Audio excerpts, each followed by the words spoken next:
What's up, YouTube? This is Too Raw for TV. So, I was going to cover this one, right? I was going to get to this one eventually.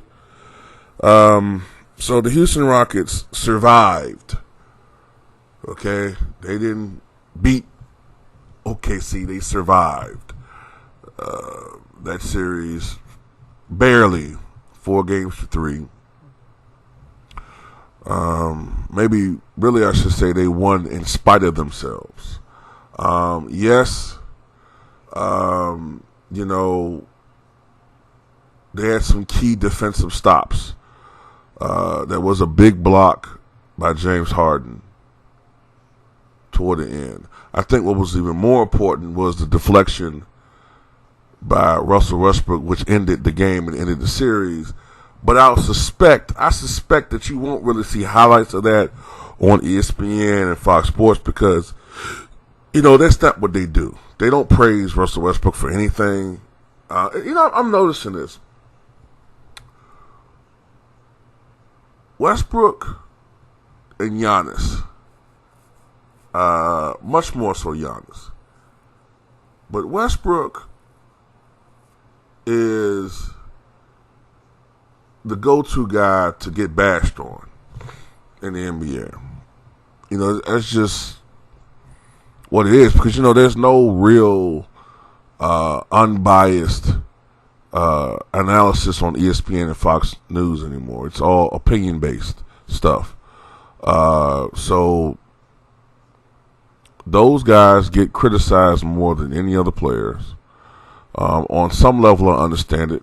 Westbrook has never won a championship. Up until just now, Westbrook had never made it out of the first round since departing with Kevin Durant. Finally, Westbrook, by the skin of his teeth, makes it out of the first round. I really thought that OKC was going to pull some out their ass at the end of that game, man. But, Chris Paul and OKC, they just weren't able to come up with, something in that last couple possessions. But, you still got to tip your hat to OKC and Chris Paul. They really overperformed expectations, for most people this season.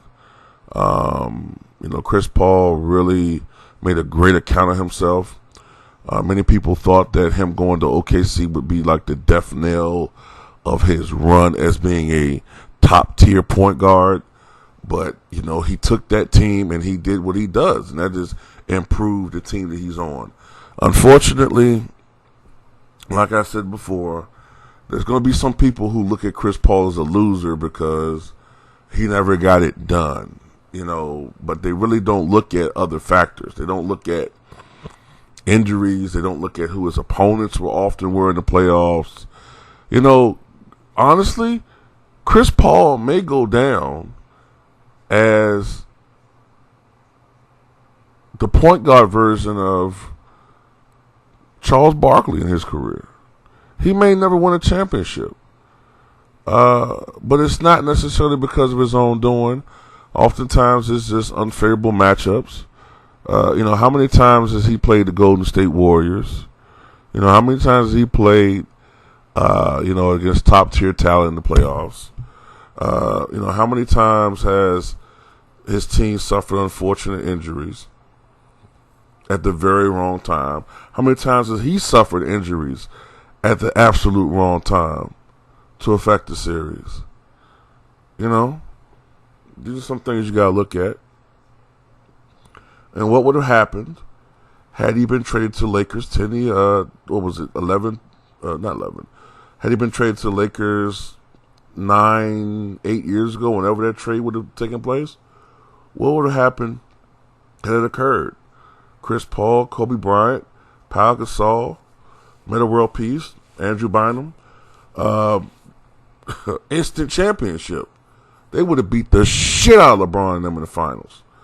But, it never came to pass. I think partially that trade might have been nixed because they want LeBron to win some titles. They didn't want another obstacle in His Highness way. But, enough of the past. Let's talk about the future. I don't see this team beating LA. They're too small. You're probably going to see a lot more of Dwight Howard, and some of their other bigs in this series. And they're really going to exploit the advantages of having a big team. I saw someone in the comment section refer to the Lakers as the LA Giants. That's what they're going to be called in this series. Yeah, they're really going to exploit their size differential against this Rockets team. The best bet and I think what they're also going to do is, by them being a slightly older team, having LeBron as their guy, they're going to try to slow the pace down in this and make it a half-court affair. You know what I'm saying? And that will heavily favor LA. The only chance that Houston has, if they can, play to Westbrook's strengths, play to their strengths. They're a smaller team. Make it an up-tempo game. Try to push it to pace so that it's more of a 120 and 115 and 120 and up type thing. Hopefully James Harden can finally knock down some goddamn shots and be the scorer that he is during the regular season. My goodness, man. Yeah, he averaged about 29 or 28 points a game in the series with OKC. But he didn't shoot well. Offensively, he struggled as he normally does in a critical game, 4-15 from the floor. Hopefully, if Houston wants to have any hope, any chance, he's going to have to step up and be a star. Okay, no more excuses. No more he's, the greatest scorer we've ever seen. But then in the playoffs, he gets all these excuses. If he can average 34 and up, I'd say.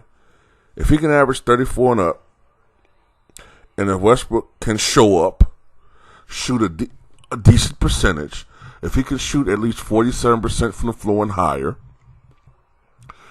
refrain from, turning the ball over, shooting so many threes, don't rely on the three.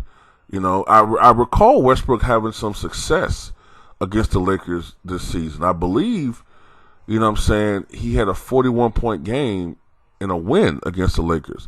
So they had some success, but the playoffs is a different matter. If he can, like I said, if Westbrook can take advantage of his speed and athleticism,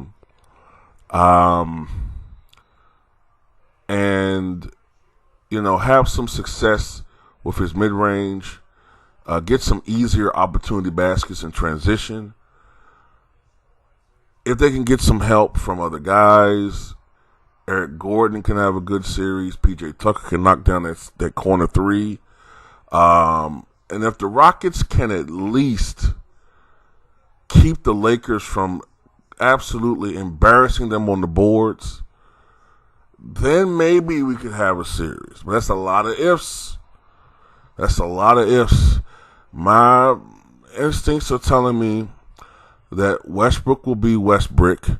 James Harden is going to average under 30 points a game in the series. The other guys are going to be, fade in, fade out. And I think the Lakers are going to have a block party and a rebound party against this team. And they're going to win maybe 4-1, possibly a sweep. That's what I'm thinking. But, I don't know, man. If they lose, right? If the Rockets lose, I think what should happen, I think Daryl Morey should be fired from the fucking Rockets. I think that Mike D'Antoni needs to be fired. And they need to break up this damn team. They need to trade everybody. Okay? I don't know if they're going to trade James Harden, but they need to do something. They need to get a coach in there that's going to totally change James Harden's role in the offense. You can't have a guy just do what he does. It's not going to work. But that's all I got to say. Tell me what you guys think.